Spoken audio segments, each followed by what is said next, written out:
Добре дојдовте во 3D центарот во Скопје. Ова е уште една епизода од серијалот посветен на минути за стоматологијата.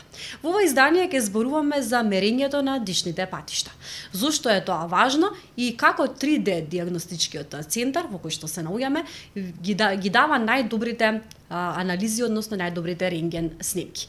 Во ова издание ќе му посакаме добри дојде на нашиот гостин, доктор Стипица Поповски, и секако со нас е и доктор Марија Јурхар. Добре ни дојдовте во уште едно издание. Ќе започнеме со вас, доктор Јурхар. Ајде да појасниме за гледачите зошто е значајно мерењето на дишните патишта и со овие анализи што се можеме да откриеме за нашето здравје. Така, мерењето на дишните патишта е од особено значење, поготово од ортодонтски аспект, да првиот и главен етиолошки фактор кој што доведува до промени во виличните зглобови се тесни дишни патишта. Докторе, ќе ве замолам во продолжение да појасниме како се одвива процесот на мерење на дишните патишта со помош на 3D софтверот кој што го имаме овде во 3D центарот. Тоа е еден многу едноставен начин со една 3D снимка со поле на гледање 16 на 15, а тоа е една 3D снимка на целата глава. Само со еден клик повлекуваме, чекаме кратко и ќе бидат дијагностицирани дишните патишта. Како што може да забележиме на оваа 3D снимка, можеме да ја ротираме, не само да се видат и дишните патишта, туку и состојбата на преостанатите заби во забните гредбени, особено се дава еден добар мултидисциплинарен пристап, откако сме ги одредиле дишните патишта и сме го виделе нивниот волумен, поготово самата боја која што ни го покажува тоа, колку е поцрвена бојата, односно колку е потопла бојата, толку дишните патишта се потесни, колку е поладна бојата, имаме пошироки или нормални дишни патишта. Сега, потоа овој софтвер ни овозможува да правиме една добра дијагноза на виличните зглобови во 3D и во 2D варијанта. Еве можеме да го забележиме тоа едно благо отстапување на главата на мандибулата во однос на зглобната јама во оваа проекција исто така.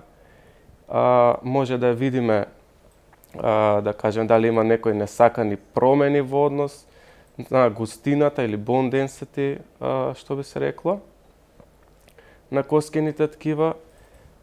3D-то на зглобот може да се види во овој сегмент, меѓутоа самиот софтвер ни овозможува да дадеме и малку по-природен изглед на самите коскени структури. Добро, може ли само да нагласиме по што го прави различен овој софтвер од останатите? Овој софтвер го прави различен тоа што ова е така наречена една неинвазивна метода без соодветни инструменти за механичко мерење на дишните патишта кои што предизвикуваат и додатна болка на некој начин со несоодветно анестезирање на зафатените регии. Значи, само со 4 секунди на поставување на пациентот во 3D апаратот имаме една 3D снимка и софтвер кој што овозможува на едноставен начин само со еден клик да се измерат дишните патишта. Така, докторе, ќе одиме со вас. Зошто дишните патишта се битни за ортодонската секојдневна пракса? Во ортодонцијата дишните патишта представуваат еден главен сегмент, бидејќи тие се како една детерминанта која одредува појава на одредени малоклузии во самата уста. Мораме точно да ги процениме дишните патишта какви се, колку се проводни, бидејќи за време на растот и развитокот, они се многу битни и ако постои неправилен проток на воздухот во дишните патишта, онда се формираат малоклузии. Малоклузиите, значи, треба да се третираат ортодонски и тука повторно треба да направиме процена на дишните патишта, ради тоа што ортодонската сила која делува во терапијата за исправање на забите, ако добие плюс негативна сила од неправилните сили предизвикани од дишните патишта, ортодонскиот третман може да се продолжи. исто така многу е битно во сегментот после завршување на ортодонскиот третман, ако тие дишни патишта повторно се неприродни и продуцираат негативни сили, онда повторно може да дојде до предизвикување на малоклузија. Затоа мораме точно да ги процениме дишните патишта, нивната природност и да можеме ортодонскиот третман да го завршиме во ред. Докторе, какви се проблеми може да настанат во случај на неправилно дишење? Значи, дишните патишта кај човекот се поделени на горни и долни и во ортодонцијата најповеќе сме вперени кон горните дишни патишта поради тоа што нивното пореметување допринесува до појава на малоклузија. Знаеме, горните дишни патишта започнуваат во носната шуплина и во устната шуплина и преку фарингсот продолжуваат надоле. Во овој сегмент, значи, ако постои било каква обструкција на назалните дишни патишта, онда пациентите се борат за воздух и почнуваат да дишат на уста. Самото дишење на уста е тој момент кој предизвикува неправилна постава први на главата и вратот. Понатаму настанува стеснување на горниот дентален лак поради тоа што долната вилица е падната и мускулатурата образна е доста јака и притиска на денталниот лак кој не може правилно да се развие, значи добиваме едно високо непце, кое понатаму предизвикува додатни проблеми, мандибулата е во една поотворена положба, настанува пореметување на самиот агол на мандибулата, тоа допринесува до излегување на јазикот на надвор, појава на едно долго лице и само се влошуваат сите односи меѓувилични кои само ја зголемуваат проблематиката во орофацијалната регија. Кој е третманот кој што следи по овакви ситуации? Значи, третманот е секогаш мултидисциплинарен, меѓутоа од ортодонски аспект ние пред се бараме кај пациентите да се проверат дишните патишта, значи мора се направи проценка, баш ради тоа што реков кои сегменти влијаат врз целокупниот ортодонски третман. Користиме голем број на фиксни и мобилни апарати, пред се за проширување на горниот дентален лак, бидејќи тој е поврзан исто така со носната шуплина. Користиме голем број на мобилни тренери кои доведуваат до постојано држање на устата затворена уста, со тоа што можеме да влијаеме директно на природноста на дишните патишта, во смисол ако има обструкција таа се отстрани, а навиката е останата се дише на уста, онда да успееме таа лоша навика да ја отстраниме. Аналогно на ова, верувам дека гледачите ќе ги интересира некој ваш совет за тоа како да вежбаме правилно дишење? Па да, значи дишењето е една основна животна функција. Значи од кога ќе човекот дојде на овој свет почува да дише и ние константно дишеме, меѓутоа никогаш и забораваме дека дишеме. Тоа е функција која несвесно дишеме, ние комплетно забораваме и најновите совети се да еднаш на денот да посветиме исклучиво внимание на дишењето за 1 минута, да застанеме, да престанеме со било која обврска и да се сконцентрираме на дишењето. Значи да дишеме правилно, устата да ни биде затворена, да вдишуваме преку носот и да издишуваме постепено. Јазикот секогаш да биде во долната вилица за да не поремети природноста на дишните патишта и за 1 минута да можеме комплетно да се концентрираме на самото дишење. На почетокот во разговорот споменавте колку ова што го зборуваме има поврзано со стоматологијата, но во некој од следните изданија подетално ќе зборуваме како се поврзани дишните патишта со стоматологијата. Но во контекст на ова би сакала да ве прашам што е тоа алајнери? Алајнери представуваат една алатка која возможува секој што сака да има убава насмевка, секој што заслужува да има убава насмевка да добие. Значи тоа представува една современа алтернатива на класичните ортодонски фиксни терапии.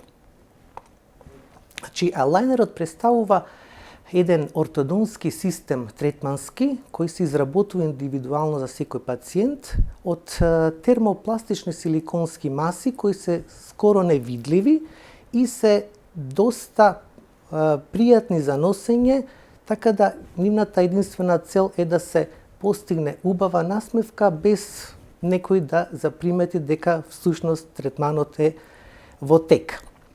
Айлайнерите не се нешто ново, бидејќи ортодонтите историски гледано од кога почнала развитокот на ортодонцијата во третманот на малоклузиите, ортодонтите размислувале како и самиот третман да го направат по-безболен, по-пријатен и по-прифатлив за пациентите.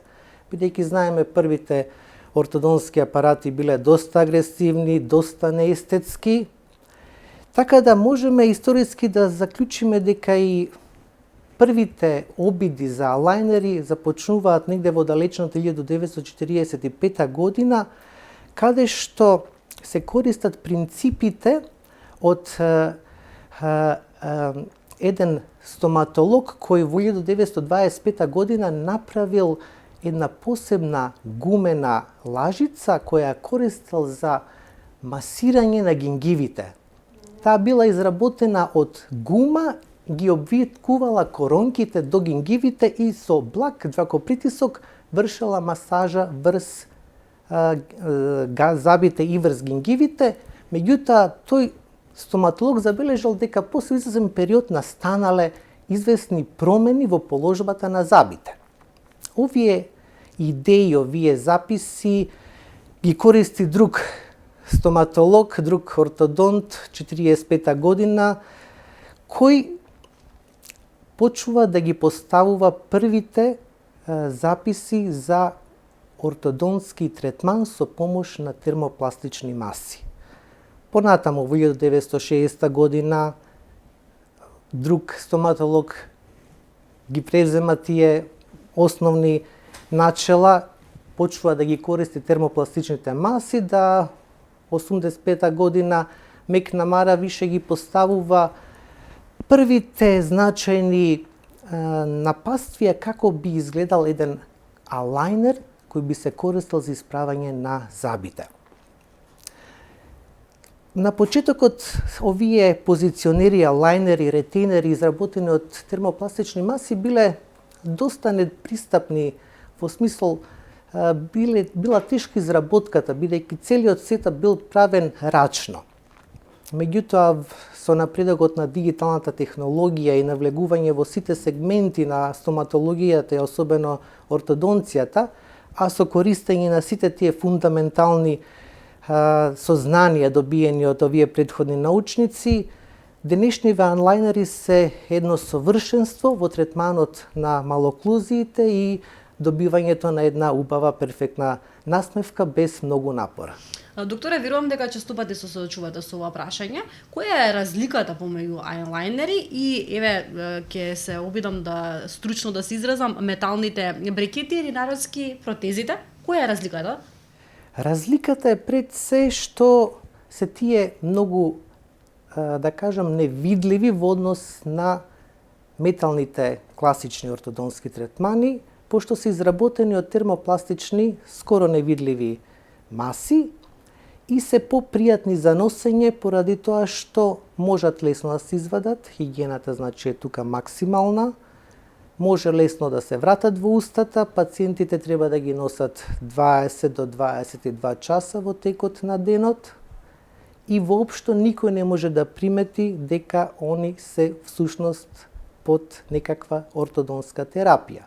Тоа е главната предност во однос на класичните фиксни протези и една од најголемите предности која се покажа како многу битен сегмент е што за време на пандемијата што не бараат константна посета на ординациите. За еден фиксен ортодонски третман потребно е секој втор месец, трет месец контрола. Со помош на лајнерите може после година дена пациентот да дојде на контрола, ако нема никакви проблеми може и комплетно да заврши терапијата без посета на ординацијата, така да тоа е се рачуна како една од поголемите предности на лајнерите. Во неколку наврати ги споменувате малоклузиите, да појасниме малоклузија што значи? Малоклузија значи лошо поставеност на забите. Така, бидејќи ја споменавте неколку пати, би сакала да во контекст да ве прашам на кој начин, односно кои малоклузии се лечат, можеме да кажеме се лечат токму со алајнерите.